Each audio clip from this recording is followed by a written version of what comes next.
Edhe sot në mesditë, familjarët e viktimave të Koçanit kanë kërkuar drejtësi me anë të një marshi protestues për më të dashurit e tyre që humbën jetën në diskotekën Puls.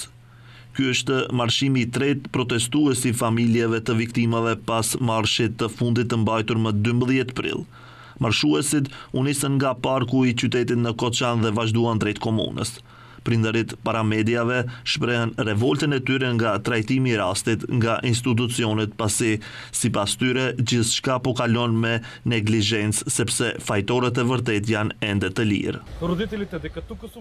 Nuk ka asnjë trajtim të dur për rastin. Njerëz përgjegjes për tragjedinë, po ende lirshëm nëpër qytetet pa asnjë problem. Ata që u morën në pyetje, të gjithë i keni nëpër shtëpi dhe nuk ka asnjë mas ndaj tyre. Për korrupsionin e tyre mbetëm pa fëmijët tanë. Kemi heshtër mbase gjatë, por jo më, nuk do të heshtim. E pyesëm edhe ministrin Toshkovski se ku i blejnë diplomat, ka neglizhencë në këtë rast. Tek spitali modular fajtor doli përquesi i rrymës. Këtu, me siguri, fajtor do të dalin fëmijët tanë pse shkuan në diskotekë. Prokuroria publike dyshon për një numër të madh personash që kanë qenë në pozita në institucione të ndryshme që nga viti 2012 deri në ditën e zjarrit 16 mars 2025.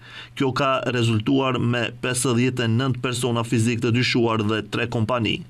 Ish ministri i ekonomisë Kreshnik Bekteshi mbetet në paraburgim. Ish kryetari i komunës së Koçanit Lupço Papazov, i cili dha dorëheqje nga posti pas tragjedisë në Koçan, nga burgu kalon në arrest shtëpiak. Arresti me burg u është zaventuar me arrest shtëpiak edhe ish drejtori të inspektoratit shtetëror të tregut Goran Trajkovski, një inspektor nga kjo institucion dhe një antar të sigurimit të klubit. Në zjarrin në diskotekën Puls në Koçan që ndodhi në orët e para të mëngjesit të 16 marsit, humbën jetën 62 persona ndërsa rreth 200 të tjerë u lënduan.